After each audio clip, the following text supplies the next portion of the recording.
Hello, everyone. Welcome back to another episode of Podcast Center, the place where we explore fascinating topics while helping you level up your English skills. I'm Marco. And I'm Katharina. Today, we've got a thought-provoking discussion for you, one that's bound to spark curiosity and maybe even some debate. We're diving into the world of traditional masculinity, its impact on society, and how it affects both men and women. That's right. We'll unpack what traditional masculinity means, where it comes from, and how it influences everything from how men express emotions to how women navigate societal expectations. And as always, we'll sprinkle in some super helpful English tips along the way. For instance, we'll highlight key vocabulary like patriarchy, stereotype, toxic masculinity, and phrases like breaking the mold or man up. Not to mention, we'll explore grammar tricks to help you express your opinions clearly, like using conditionals for hypothetical situations. If society changed its views on masculinity, then see what we did there? Exactly. So not only will you enjoy an engaging conversation, but you'll also walk away with phrases and ideas you can use in your English speaking and writing. A 2-for-1 deal can't beat that. Oh, and here's a quick vocabulary challenge to kick things off. Have you ever heard the phrase gender norms? Think about what it means, and we'll explain it during the discussion. So stick around. This episode is packed with insights, language tips, and of course, our signature mix of fun and thoughtfulness. So, grab your coffee, find a comfy spot, and let's get started. And don't forget, listen carefully for expressions or vocabulary you can use later. By the end of this podcast, you'll have plenty of ideas to share with others and in English, too. Let's dive in. Traditional masculinity, what is it? And how does it shape the way we live and think? Here we go. All right, Katharina, let's dive into this. What do you think about traditional masculinity? I mean, why does it still have such a strong grip on society? It's rooted in history, Marco. For centuries, men were seen as the protectors and providers. So society built this image of what a man should be: strong, emotionless, and dominant. It's hard to shake something that's been ingrained for so long. True, and it's not just historical, it's reinforced everywhere. Think about movies, for example. The hero is almost always this tough guy who doesn't cry and solves everything with strength or aggression. Yes, that's such a good point. And here's an English tip for our listeners. When you want to emphasize something strongly, you can say, "That's exactly the point." Or "That's so true." These little words really add punch to your statements. Nice tip. So, if we know this image is outdated, why do you think so many people still buy into it? Because change is uncomfortable. People cling to what feels familiar, even if it's harmful. Plus, society often rewards men for conforming to these roles. They're seen as strong or reliable, even if it means they're suppressing their true selves. Right, and that suppression has consequences. Men are told not to cry, not to share their feelings, and not to ask for help. Over time, that builds up and can lead to serious mental health problems. Absolutely. And here's a useful vocabulary term for our listeners: emotional repression. It means pushing down or ignoring your feelings. You'll often hear this when talking about mental health and masculinity. Good one. And you know what's ironic? Society also punishes men for showing emotions. If a man cries, he's called weak. If he opens up, he's told to man up. It's such a damaging cycle. Exactly. And that phrase, "man up," is a perfect example of how language reflects societal norms. For our listeners, think about how phrases like this carry hidden meanings. Learning them can help you better understand cultural attitudes. That's so true. And this affects not just men, it creates a ripple effect. Women, for instance, are often expected to compensate for men's lack of emotional expression. They end up doing a lot of the emotional labor in relationships. Right? Emotional labor means handling the feelings and needs of others, like being the one who listens, supports, and resolves conflicts. It's exhausting, especially when it's one-sided. Exactly. And it's not just personal relationships. This mindset seeps into workplaces, too. Men might feel pressured to take on leadership roles even if they're not comfortable, and women often get pushed into caregiving or supportive roles. Yes, because traditional masculinity also reinforces traditional femininity. It's like two sides of the same coin, and both come with unfair expectations. The system itself needs to change. But how? How do we challenge something that's so deeply embedded in our culture? It feels like an uphill battle. It starts with awareness. Marco, conversations like this are a great first step. When people understand the harm caused by these rigid roles, they can start questioning them. True. And education is key. Teaching boys and girls that emotions are normal and that vulnerability isn't weakness could make a huge difference. Absolutely. And we're already seeing progress in some areas. More men are opening up about mental health, and campaigns are encouraging everyone to break free from these stereotypes. Yeah, but there's still a long way to go. A lot of people are resistant to change because they think it's an attack on tradition or identity. That's such a good point. And here's another English tip for our listeners when discussing complex ideas like this. Try using phrases like "on the one hand" or "on the other hand" to show both sides of the argument. It makes your opinions more balanced and persuasive. Love that. So, on the one hand, tradition gives people a sense of identity, but on the other hand, it can hold us back from evolving. Finding that balance is the challenge. Exactly. And that balance is where we can truly grow as individuals and as a society. You know, Katharina, what's really fascinating is how this idea of traditional masculinity differs across cultures. In some places, being a strong family man is celebrated, while in others, it's all about individual toughness. So true. Cultural context matters a lot. For example, in some Asian cultures, being a provider and putting family first is seen as the ultimate masculine trait. But in Western societies, independence and self-reliance are often emphasized instead. Exactly. And here's a quick tip for our listeners when comparing ideas like this. Use words like however, whereas, or in contrast. They'll help you sound more fluent and structured when explaining differences. Great tip. And speaking of contrasts, don't you think media plays a big role in shaping these ideals?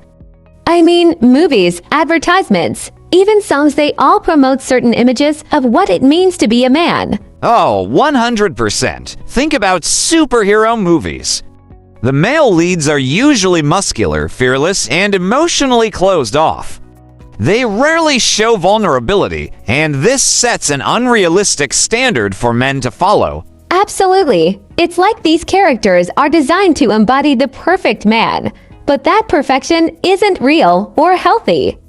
And let's not forget how damaging it can be for young boys who grow up idolizing these figures. Right, they might feel like they're failing if they don't measure up. And here's another term for our listeners: toxic masculinity. It doesn't mean masculinity itself is bad, but it refers to the harmful behaviors and attitudes that come from trying to meet these impossible standards. Exactly. Like the idea that men shouldn't cry, or that they should solve every problem through aggression. It's about those extreme expectations that hurt everyone involved. And it's interesting how language reflects this. Take phrases like "boys will be boys." It's often used to excuse bad behavior, as if being male automatically justifies it. Yes, and another one, "real men don't cry." It's such a harmful statement, implying that showing emotion makes you less of a man. For our listeners, these are great examples of phrases to think critically about. And let's not forget how these expectations spill over into relationships. Men might struggle to communicate their feelings because they've been told it's not masculine, and women might feel frustrated because they're left to guess what's really going on. Exactly. It creates this emotional distance that can be so hard to bridge. And here's another English phrase for everyone: putting up a wall. It means creating an emotional barrier that keeps people out, a common issue in these dynamics. That's a great one. And honestly, it's not just relationships, it affects friendships, too. Many men feel like they can't talk openly with their male friends because they're afraid of being judged. Yes, and that's such a shame. True friendships should be a safe space for honesty and vulnerability, regardless of gender. But traditional masculinity makes it so much harder for men to experience that. It's a cycle, isn't it? Men don't open up because they're afraid of judgment, and society keeps reinforcing the idea that emotional expression is weak. Breaking that cycle takes a lot of effort and courage. Absolutely. And here's another tip for our English learners when talking about cycles or patterns. Try phrases like breaking the cycle or stuck in a loop. They're super useful when describing situations that repeat themselves. Great advice. And speaking of courage, let's not forget the men who are challenging these stereotypes. Celebrities, activists, even regular people, they're all showing that there's strength in vulnerability. Yes, and it's inspiring to see how this shift is slowly happening. But there's still a lot of resistance, isn't there? Some people see this as a threat to tradition. Exactly. They feel like redefining masculinity somehow takes away from their identity. But I think it's about expanding what masculinity can be, not erasing it. Well said. It's about inclusion, allowing men to be whoever they want to be without fear of judgment or rejection. And that benefits everyone in the long run. You know what's wild? The way these ideas about masculinity even shape how men approach success and failure. It's like there's this constant pressure to be the best, provide the most, or never admit defeat. Totally. Society equates masculinity with achievement, and failure becomes this huge taboo. Men are often taught that if they fail, they're somehow less of a man, and that's so damaging to mental health. It really is, and for our listeners, here's an English phrase to describe this: a double-edged sword. It means something that has both benefits and downsides. For example, striving for success can be motivating, but the pressure can also be harmful. Great example. And I'd add that this impacts how men handle stress. They're often expected to tough it out or keep it together. These phrases sound harmless, but they reinforce the idea that men shouldn't seek help when they're struggling. Exactly. It's like they're being asked to wear this emotional armor all the time, which isn't sustainable. And let's not forget the impact this has on physical health, too. Studies show that men are less likely to visit doctors or talk about health issues because it feels like admitting weakness. That's such an important point, Marco. And here's another term for our listeners: Stoicism. It's a philosophy that encourages emotional control and resilience, which can be a good thing. But when taken to extremes, it can lead to suppression of emotions. Right, it's all about balance. Being resilient is great, but not at the cost of bottling everything up. And speaking of balance, traditional masculinity also impacts women, doesn't it? They're often expected to take on the nurturing roles to balance out men's emotional unavailability. Exactly. Women are often seen as the emotional caretakers, which places a huge burden on them. It's like they're expected to compensate for what men aren't allowed to express. And that imbalance can lead to resentment in relationships. Yeah, and it's not just relationships. Even in workplaces, women are often assumed to be the ones who'll handle conflict resolution or team morale because they're better with emotions. It's a stereotype that limits both genders. Absolutely. And for our listeners, here's a useful phrase for discussing these kinds of expectations: emotional burden. It refers to the weight of dealing with someone else's emotions, often unfairly placed on one person. That's a great phrase. And you know, Katharina, what I find interesting is how younger generations are starting to push back against these stereotypes. You see more men talking about mental health, more women rejecting traditional caregiving roles. It's progress. Definitely. Social media has been a big part of that. It gives people a platform to share their stories and challenge these norms. It's not perfect, but it's opening up conversations that weren't happening before. True, but at the same time, social media can also reinforce some of these harmful ideas. You've got influencers promoting hyper-masculine lifestyles, cars, money, dominance, as if that's the only way to be a man. Oh, for sure. It's a double-edged sword again.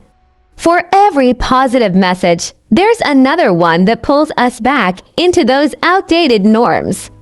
That's why critical thinking is so important when consuming content online. Absolutely. And here's another English tip when discussing complex ideas like this. Use phrases like "on the flip side" or "on the contrary" to introduce opposing views.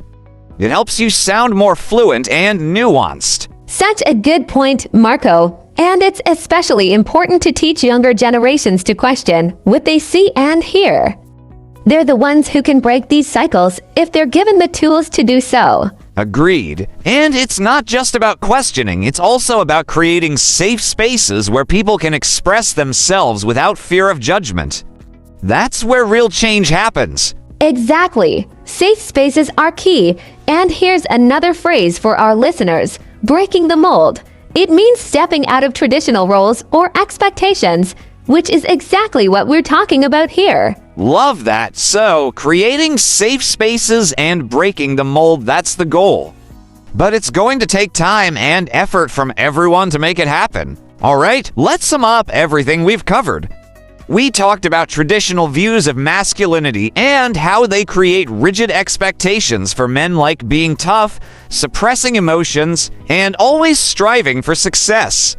These expectations can lead to mental health struggles, emotional isolation, and even physical health issues. Exactly. And we also explored how these traditional norms impact women, often placing them in roles as emotional caretakers, which creates an unfair burden. Plus, these stereotypes spill over into relationships, workplaces, and even parenting, reinforcing cycles of inequality. We highlighted some key terms for our listeners, like toxic masculinity, stoicism, and emotional burden. Along with phrases like breaking the cycle and breaking the mold, these can help you discuss these topics more fluently and critically. And we didn't just focus on the negatives. We also talked about the positive shift happening today, how younger generations are challenging these norms, how social media is opening up new conversations, and the importance of creating safe spaces for expression. At the end of the day, it's about balance. Embracing the positive aspects of masculinity, like resilience, while letting go of the harmful extremes that hurt both men and women. It's a collective effort, and everyone has a role to play. Absolutely. And remember, language is a powerful tool. Use it to question stereotypes, promote understanding, and express yourself clearly. That's how we grow, not just as individuals, but as a society. That's a wrap on today's discussion. We hope you enjoyed diving into this important topic with us. Remember, learning isn't just about improving your English skills, it's about understanding the world around you, too. Keep questioning, keep growing, and keep learning. If you enjoyed this podcast, don't forget to give it a thumbs up, leave a comment, and share your thoughts. We'd love to hear from you. And make sure to subscribe to Podcast Center for more engaging conversations, English tips, and inspiring topics. Hit that notification bell so you don't miss out. Thanks for listening, and as always, happy learning. Happy learning, everyone. See you next time.